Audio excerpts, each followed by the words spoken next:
Good morning, everyone. My name is Tasha Sanders, and I am the business counselor as well as instructor with the Women's Business Center at ODU. Today we have Casey H.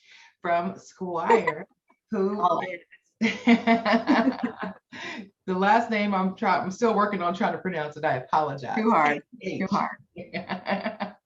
All right, and she is the Vice President of Financial Education with Squire, and we are glad to have her here with us today. All right, Casey.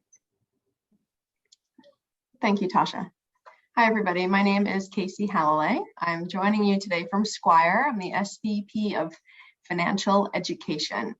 And I'm actually, let me just share my screen so we can you see that, Tasha? Yeah, okay, great. Okay, so today we are talking about, let me just minimize, okay. Today we are talking about bettering your, this is the fourth in a 4-part series of our Better Your Business talks. And today we're covering COVID-19 financial resources to boost your business. So I thank you very much for joining us today. And I'm very much looking forward to doing this last talk. Just want to quick plug on the talks we've already done. These are all up on the ODU Women's Business Center YouTube page. If they're not up, they should be shortly. 2 months or so ago, we talked about prioritizing your wealth building. We talked about your assets and your liabilities, both personal and in your business, and how to prioritize wealth building for yourself. And then we talked about managing debt. We talked about leveraging debt to grow your business, the good, the bad, the ugly, warts and all. Then we talked about liquidity options a couple of weeks ago. What is liquidity? Tactics you can consider to increase your liquidity for your business. And then today we're talking about the resources available to all of us as women business owners in this crazy world we're living in.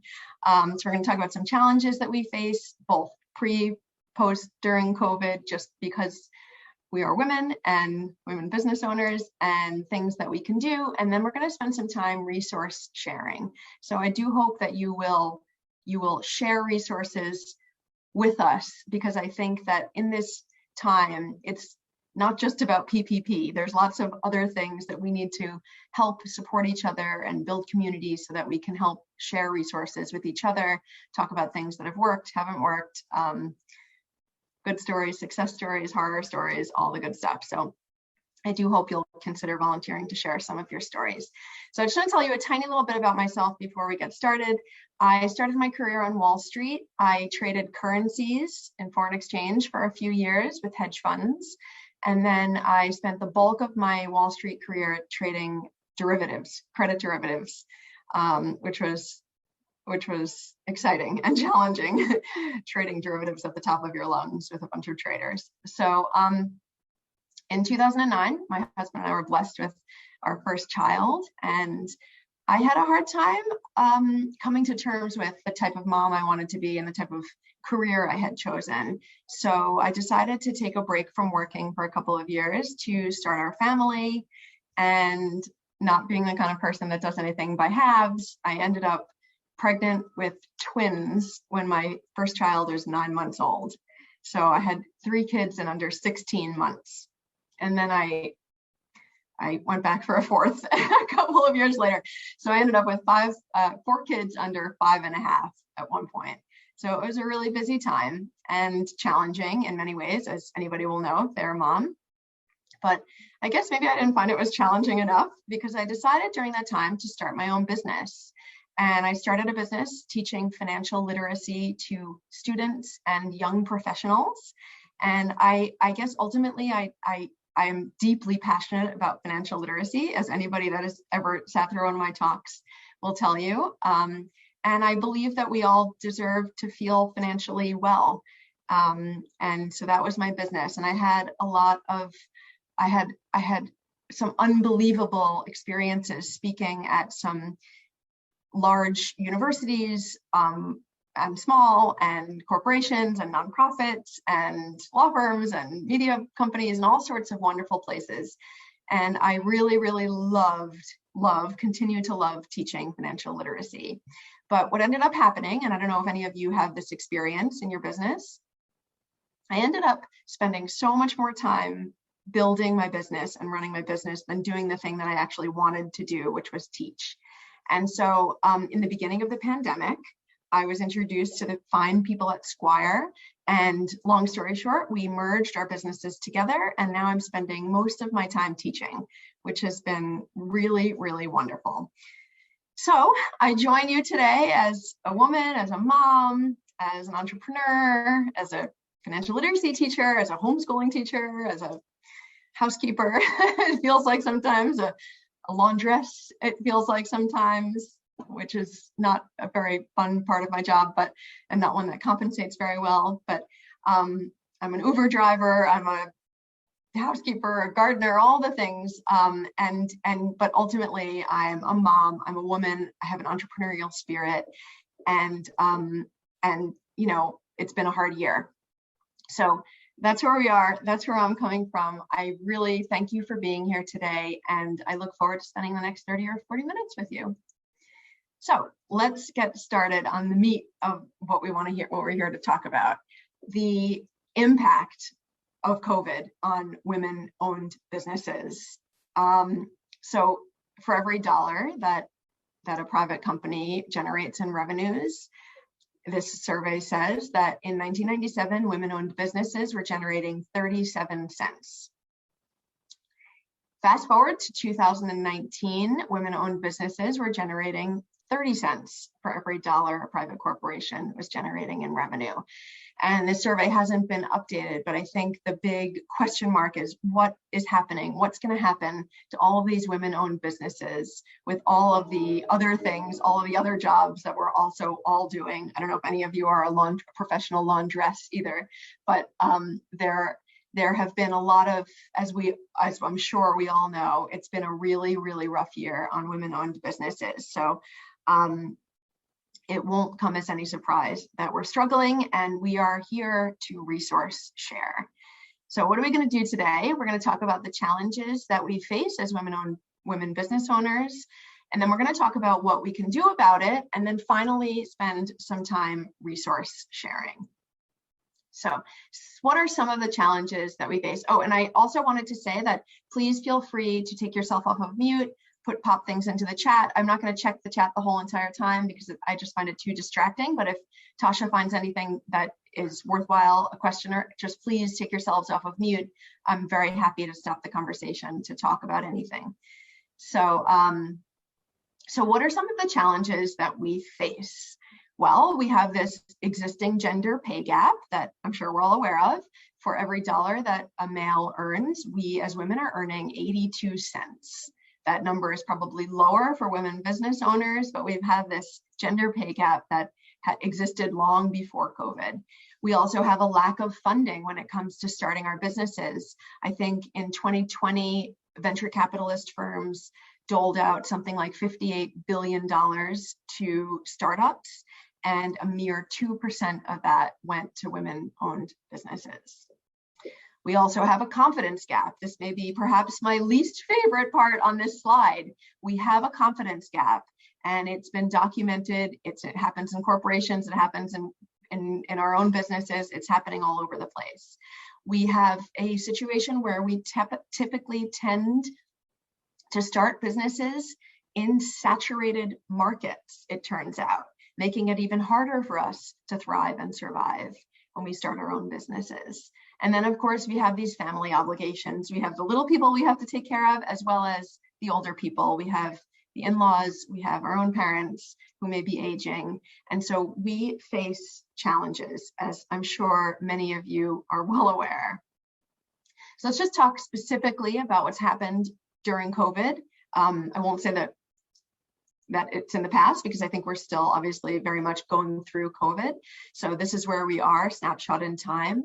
The impact of COVID on our business revenue, 67.4% of us say our revenue has decreased during COVID.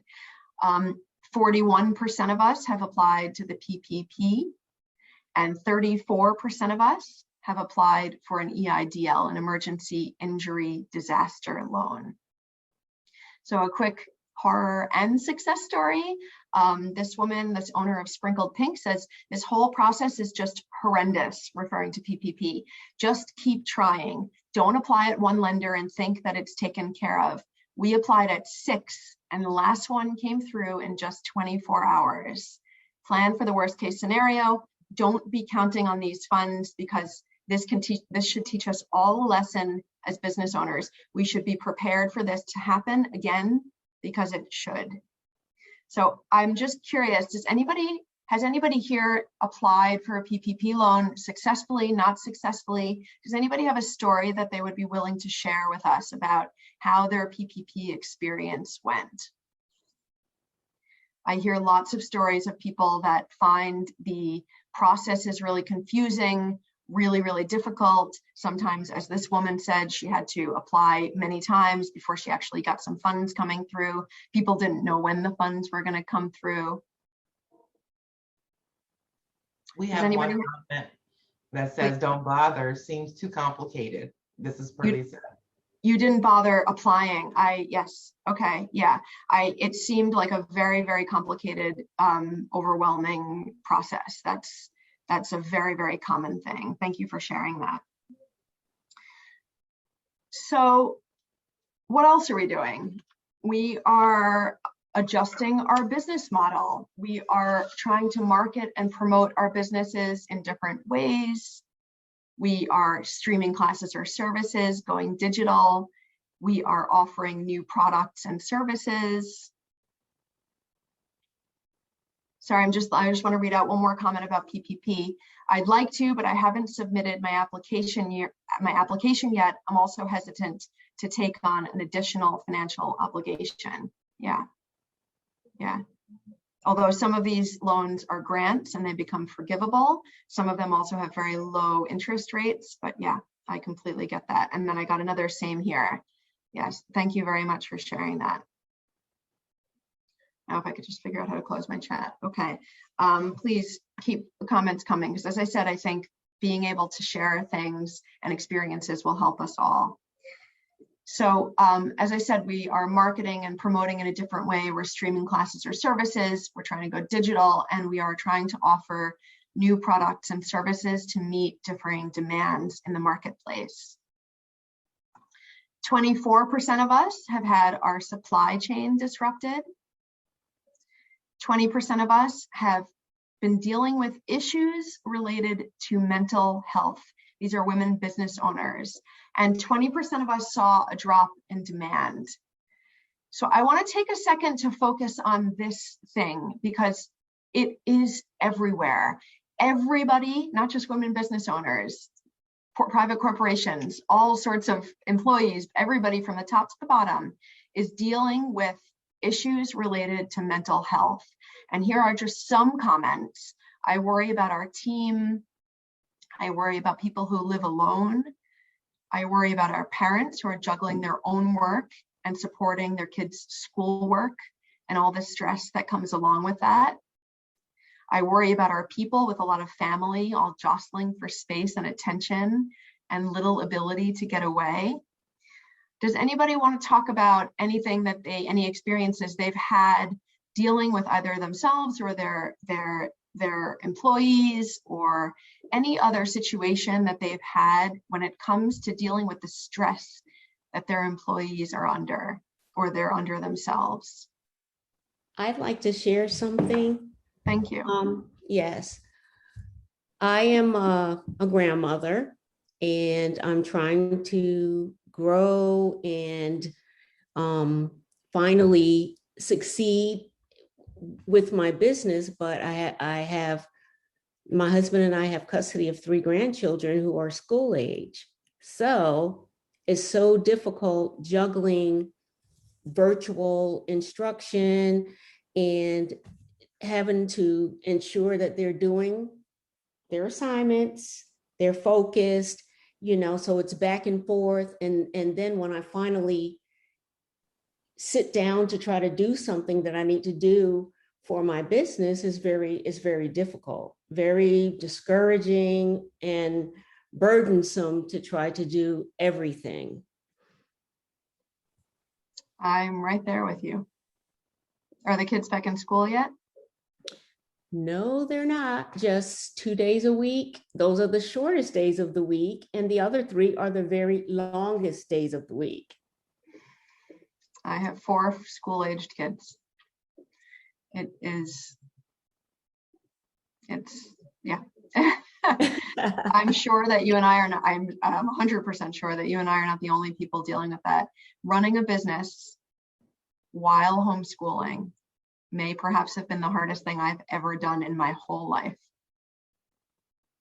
It's very, very hard, but I hope that we're towards the end of it. Thank you so much for sharing that. Yeah. And Lisa's also saying that she's doing all of the things on the screen. The mental health aspects are exactly what she's helping people with, but it's hard to find and reach people to help them. And I think maybe that's perhaps because we're all so stretched and tired at the end of the day. It's been really hard. So you're certainly not alone in that. And I hope that at some point we will get through that. Thank you so much for sharing that. So some of the things that we're doing to mitigate these challenges are trying to communicate. This is more on the business side of things, but it probably works well with children too, but trying to communicate early and often. We are detailing our company strategy. We're changing the way we do things so that we can be more flexible, so that we can allow people to do the things that they need to do, like homeschooling and 85 loads of laundry every single day or every single week, feels like every day. And we're listening more than usual. And again, these are business specific things, but these probably work with kids too. I don't know, I haven't tried it. And we're also taking other actions like closing our businesses in some cases. We are reducing our hours for ourselves or our employees in some cases. And we are reducing pay for ourselves or our senior management. And we're also trying to delay payment to vendors. We are trying to slow down the amount of money that goes out the door to vendors and suppliers. Sorry, let me just read one more comment here. Thank you, Coretta, for sharing. So from a different aspect, I own a daycare center. I'm one of 2 virtual learning teachers. I find it extremely difficult trying to run my business and act in the teacher's role, as there are so many people not interested in working at this time. Are you talking, Coretta, are you talking about people that are not working on unemployment? Is that what you mean? Or people are all at home and you're trying to virtually daycare? A licensed daycare center, and I find it like it's hard to hire people right now because they will tell you outright, I'm making more money I'm in the classroom right now, I apologize. Okay. They will tell you that they're making more money on unemployment versus going outside of their home to work. So from that aspect, I've had to, along with others of my staff members, we've had to take on 3 and 4 different roles in this business. So it's just very difficult. You know, there was an article in the Wall Street Journal 2 or 3 days ago about your exact situation. It was not a virtual date. I'm assuming you obviously have the kids in your space right now. Yes, so we actually so care for children. Right, we care for children 6 weeks up to 12 years of age. So we have 2 classrooms that are specifically geared towards virtual learning. And we chose to only do virtual learning because we learned early on that the children who were going into the school system, a lot of them were still being exposed to COVID. So rather than have that stress on us, and rather than have to worry about, okay, who's been exposed, who hasn't been exposed, although there are exposures everywhere, we elected to only cater to children who are in the virtual learning school setting. So we have 2 different classrooms. We go from preschool all the way up to 6th grade with those children. And they are virtually learning while they're with you, is that right? Absolutely, yes. Wow. Yes. So we have 20 different hotspots, 20 different Chromebooks. and different grade levels. So we're responsible. I say, and as the owner, I've made it our business to ensure that these children complete all of their work during the day so that when they do go home with their parents, that's one less thing the parents have to worry about. So we've taken on the stress so that the parents don't have to. You are a godsend. That is unbelievable. That's an unbelievable service you're providing to those parents. And I know that because I have 4, you have 20. I can't fathom the stress. It's very, very hard. And of course, the kids' mental state deteriorates over time, and it's very, very hard. And I was saying that there's an article in the Wall Street Journal a couple of days ago about a daycare center owner who has the same exact issue as you. She is working wearing 3 or 4 different hats because she can't hire. The kids are off their heads, as many kids are that I know, and they're hyper, and it's impossible for them to focus. And it's a very, very hard job.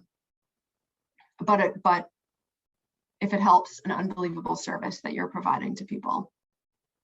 So I thank you for that. So this is supposed to be uplifting. We're not at the uplifting part yet. So what are some of the cost-cutting actions? And thank you again very much for sharing that, Coretta. So what are some of the cost-cutting actions we are taking in our business? We are cutting our expenses. We are reducing our marketing budgets. We're not hiring, although that does surprise me, that hiring freeze number, because I hear so many people who are trying to hire and they can't because of the unemployment check situation that we're lucky to have, but that Coretta just highlighted. People are making more money sitting on their couch and not being exposed to COVID than they can make when they go back to their jobs. So we're also reducing our own salaries as well as salaries of our employees and trying to renegotiate contracts with vendors and suppliers. So these are some of the things that we're doing. So we started out with difficult conditions as women business owners, and this COVID situation has only exacerbated many of them. And I love this quote from the president of the US Chamber of Commerce. We cannot allow this pandemic to set us back.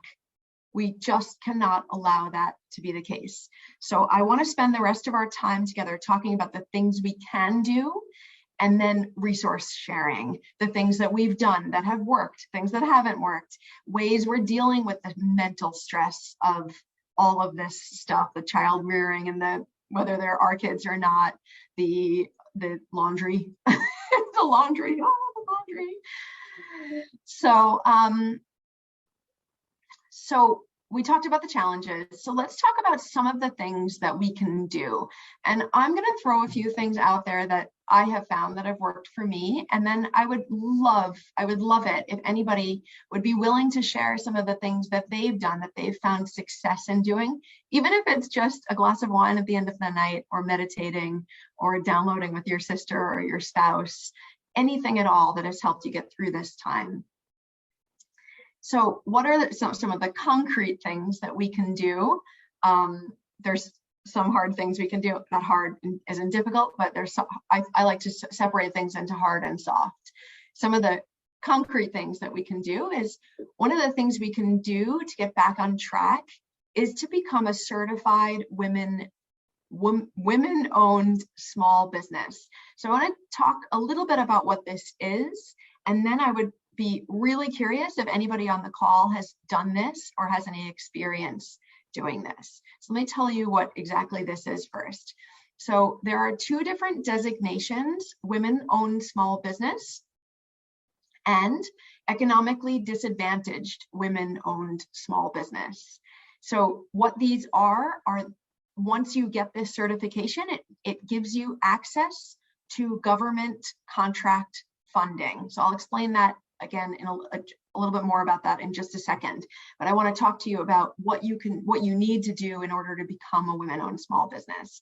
So you need to be three things. You need to be for-profit, you need to be US based, and you need to be at least 51% woman-owned and run. In order to become an economically disadvantaged women-owned small business, you need to be all of those things up top: for-profit, US-based, 51% women-owned and run. You also need to have a personal net worth of less than 750K. You need to have an AGI, an adjusted gross income average over the past 3 years of less than or equal to 350K. And the fair market value of your business must be less than $6 million. So I want to tell you just one more thing, a couple more things about this. So you can either get designated to be a WOSB or a EDWOSB through the SBA, or one of these 4 approved organizations that can certify you.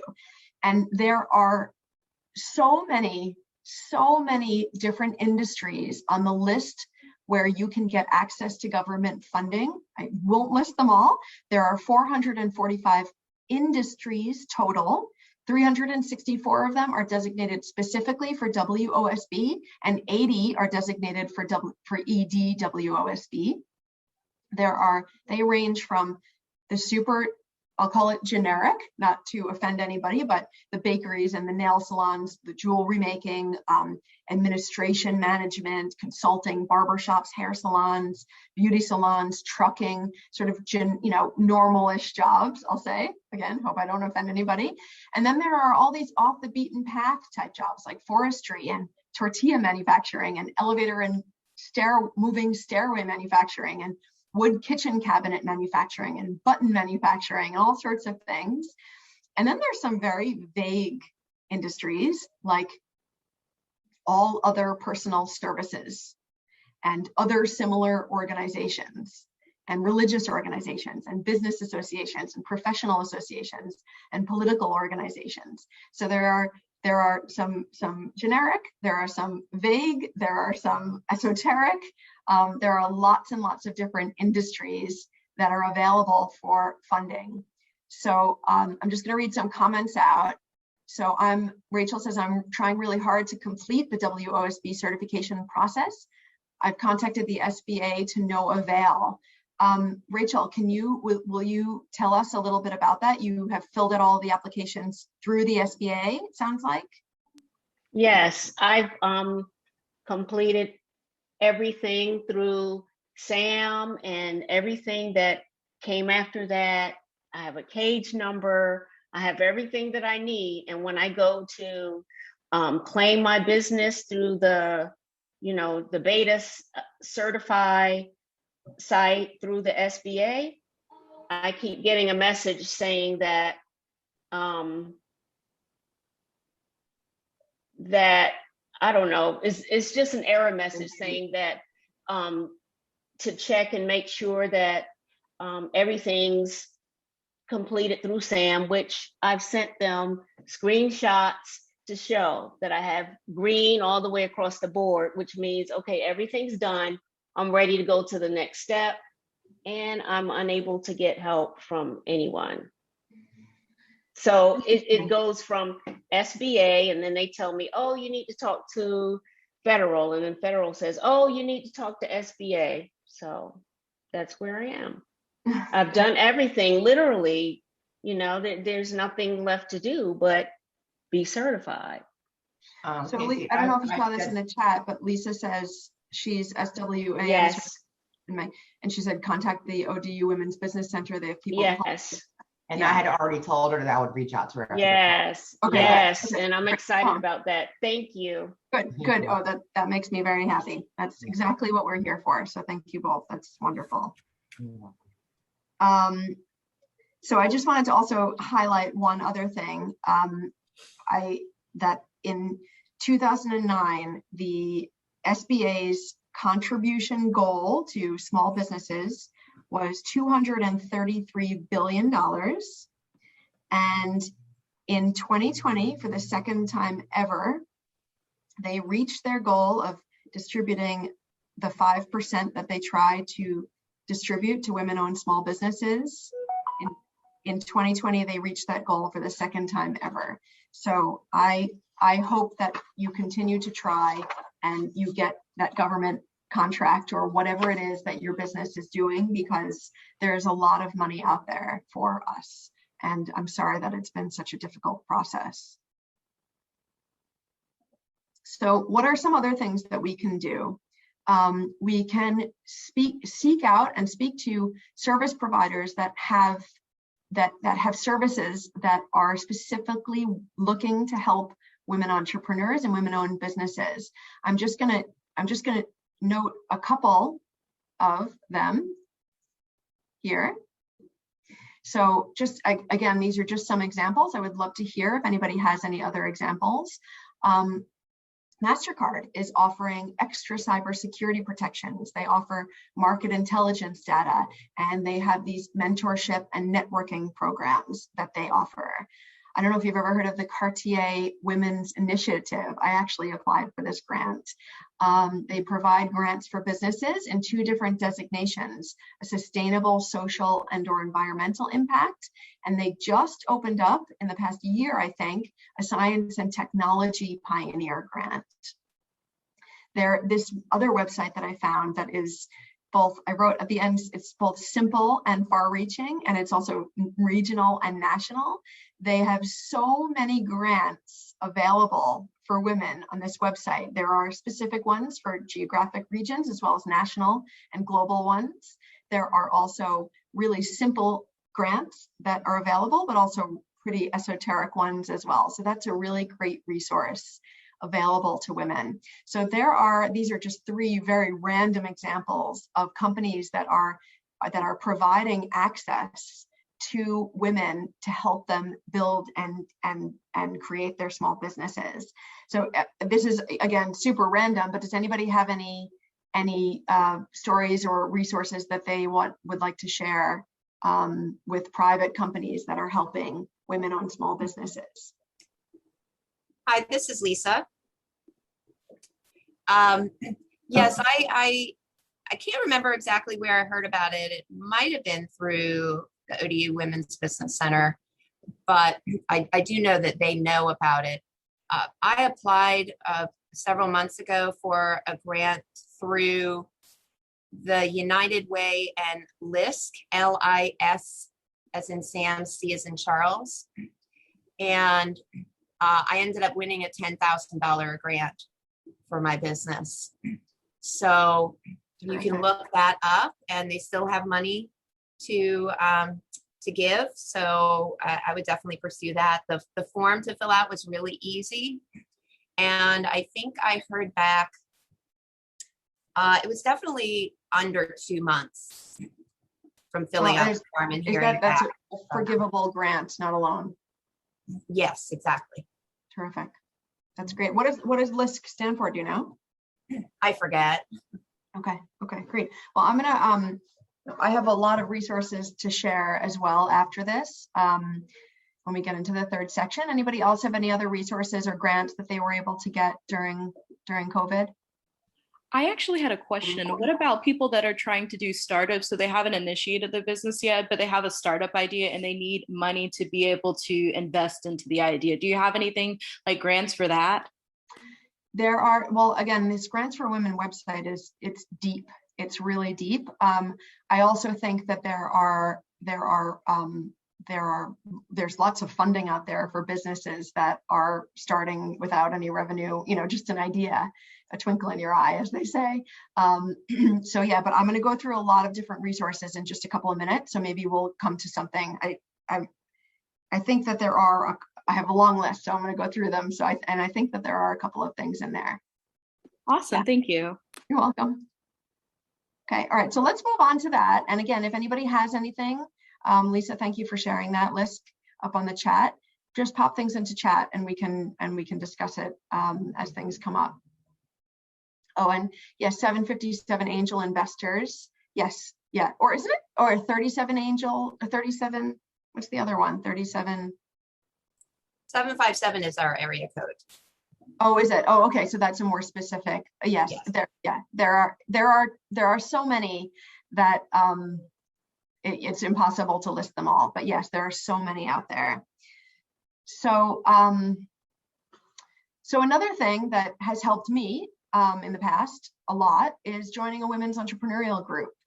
And these are just some very random ones. These are more larger national ones, but there are tons of specific regional ones, which maybe perhaps are a little bit easier, because if we ever get back to normal and we can see each other in person for a coffee, that would be nice. But I built my business, my original business, with a women's entrepreneurial group. And I found it to be such a powerful tool. When I would come home at night, my husband didn't want to hear about it. I had these women that had my back, and they continued to be good friends and amazing resources to me, even after that 2 or 3 years that we spent together. The one that I joined, which I don't believe is functioning anymore, was called Savor the Success. But it was just a terrific group of women. But some of these other ones, meetups, Elevate, Veteran Women's Enterprise Center, the Women's Business Enterprise National Council, Women 2.0, WBDC. There are so many women's entrepreneurial groups out there, and that is such an unbelievable way to help support each other and network and resource share and motivate and all the things that we all need these days. Cry on each other's shoulders sometimes. So, okay, here we are at resource sharing. What challenges do we face? We talked about that, some of the things that we can do, and let's talk about resource sharing for a bit. And I'm gonna hammer a couple of things out there, but I would encourage you all, please, to continue to tell us, even if it's from anything that crops up, from an idea of how you got through PPP, or the ways that you deal with the mental health aspect, or cutting your expenses, or any of the soft or hard things that you have found during COVID, before COVID, after COVID, all of this time that have helped you run your business more smoothly. I'd love to hear of any of it. But for now, I will, I'm just going to go through my list and see if anything sparks any interest in anybody. But before we do that, let's just read this quote by Debbie Fields, the owner of Mrs. Fields Cookies. Entrepreneurship has no age or time limits. It thrives on hope and inspiration. Those who choose to participate can only make the world a better place. I can't express how much I believe that quote. We are all wearing so many hats, and this is long before COVID, but we're wearing so many hats. And the fact that we go out there to try to start a business to make people's lives better is, I find that truly remarkable. I find that really remarkable. So here are some of the resources that I have found, and some of these, may perhaps help get through this, the WOSB situation that we were talking about before. There's lots and lots of agencies out there and resources for women, and all of these organizations have pivoted towards COVID and have all sorts of COVID specific protocols and events and experiences out there. So the Association of Women's Business Centers, AWBC, and I'm going to send a resource out for all of this. So if you could pop your email in the chat if you'd like, but I'll probably get a list of everybody's emails anyway, and I'll send this resource out after we get off the call. So the Association of Women's Business Centers, this is a nonprofit that partners with the SBA. They help women business owners by supporting the women's business centers. So this is an umbrella organization that helps women business centers.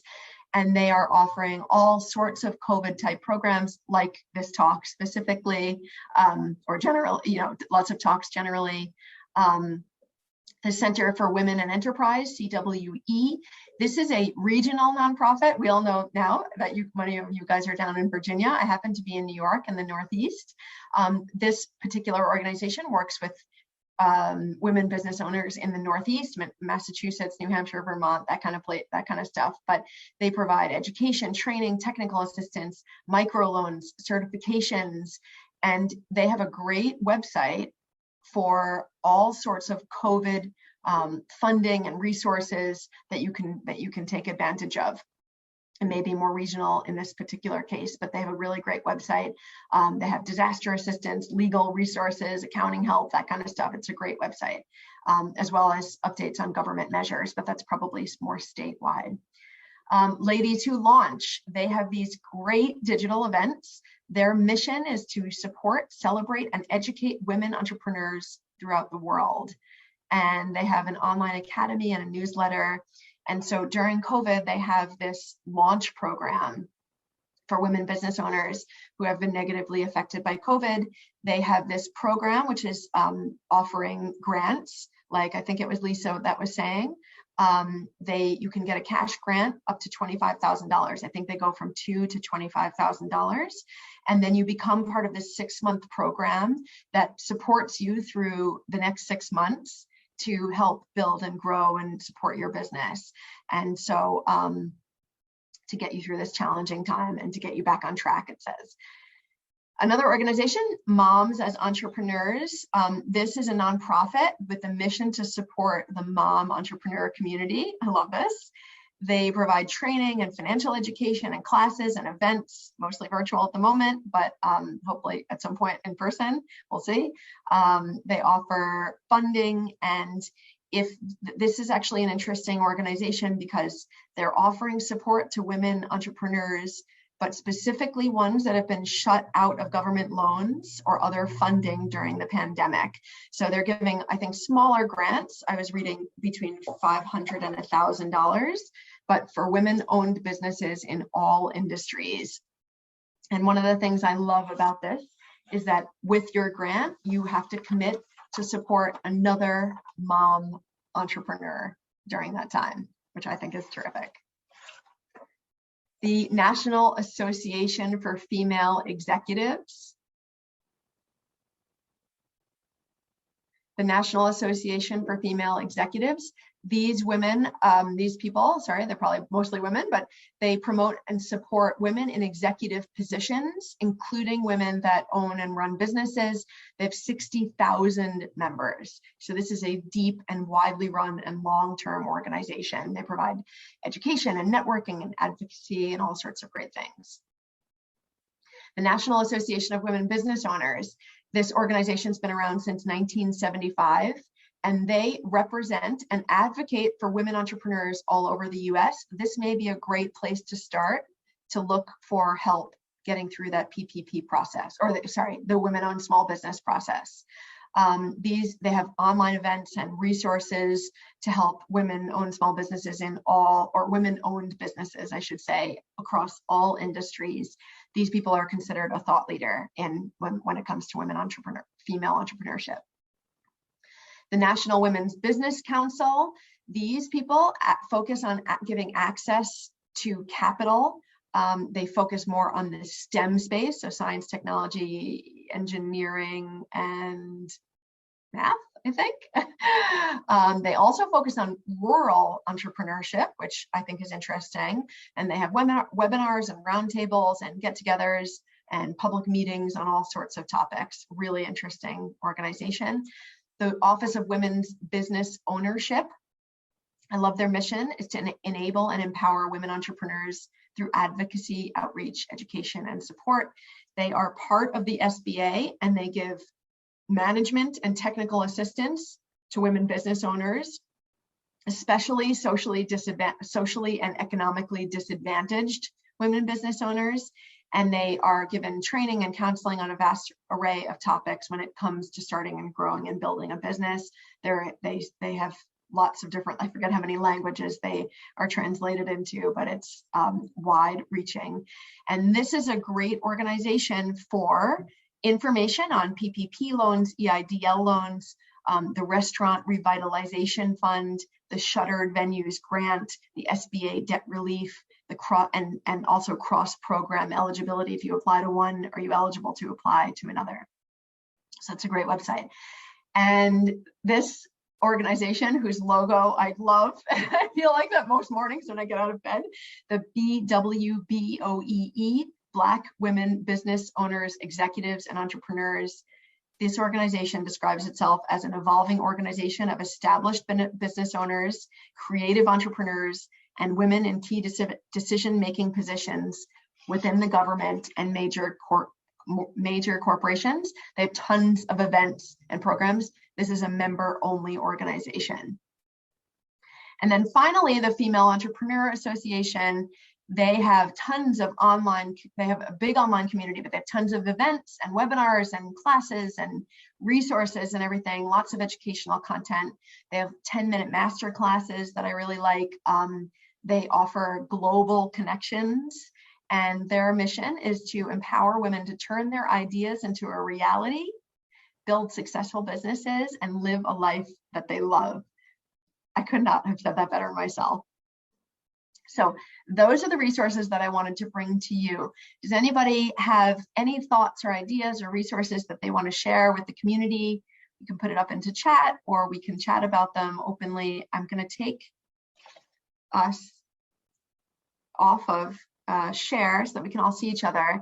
But before I do that, I just wanted to say a very quick thank you. Not that we're trying to end early, but here's my email address. I'd love to hear from people. You'll be hearing from me. I'll be sending out a list of all of these organizations so you can find them if you didn't have time to write them all down. But if you have any questions or want to talk about anything, mostly financial literacy focused, which is my passion, but if you want to talk about anything that we discussed over this time, please feel free to, email me. So with that, I will take us off of share. Does anybody have anything that they would like to offer as resources that they've had, hiring issues, anything at all?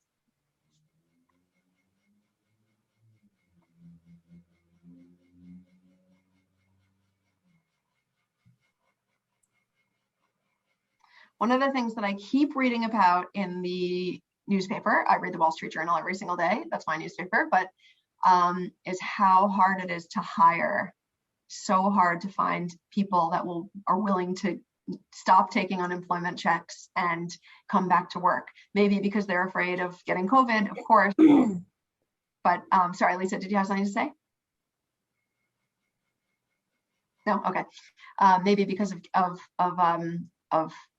of risk of getting COVID, but people are having such a difficult time hiring these days. I actually read that 1 in 4 restaurant owners have said that their biggest concern right now is recruitment over COVID, which is pretty remarkable.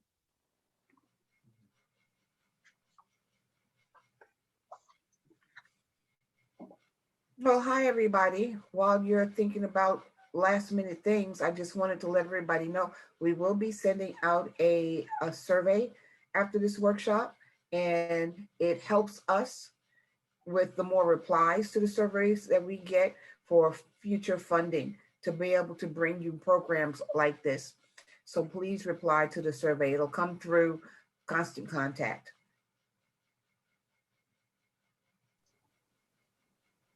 Also, so that we can send out the slides to you, please, I've tried to verify everyone. So if I have not verified you, please check the chat because I've sent you a private message. And please respond to my message so I can check you in. All right. Okay. Well, as I said, my email is available to anybody at any time. Tomorrow or a year from now is fine too. I thank you very much for joining us. And I hope that I appreciate everybody that shared their experiences, and I hope that you learned something and look out for this resource that I'm going to send so that you can hopefully take advantage of some of these programs that are available to us. So thank you very much. Again, nobody has any other questions or stories? Okay, Tasha? All righty. I'm getting messages. No, if I've reached out to you, if you did not receive a message from me, that means I've checked you in. But if you received a private message from me, that means I need more information from you. But no, everyone else is fine. Okay. And we appreciate your time. And make sure that you're on our Constant Contact email list Make sure you check our YouTube channel. I normally will put all of that, have that ready, but I was running around doing some things. Check our YouTube channel. We're the ODU Women's Business Center on YouTube. You can find us on Instagram, Facebook, and also LinkedIn. You can check our ODU website. It's odu.edu. I'll type it in the chat, make it a little bit easier. Okay, it's odu.edu/IIE/WBC. And there you can find all the information I'm referring to, YouTube, Facebook, LinkedIn, all of those icons are on our website, as well as some other resources for you, and our contact information. So we appreciate everyone for coming, spending your morning with us, and hope you all are staying safe and well. Indeed. Until we see you all next time, you all take care. Okay. Bye, everybody. Thanks again for coming in, all these lovely messages. It's been a pleasure. Take care. Thank you so much. Thank you so much. you. Bye, everybody.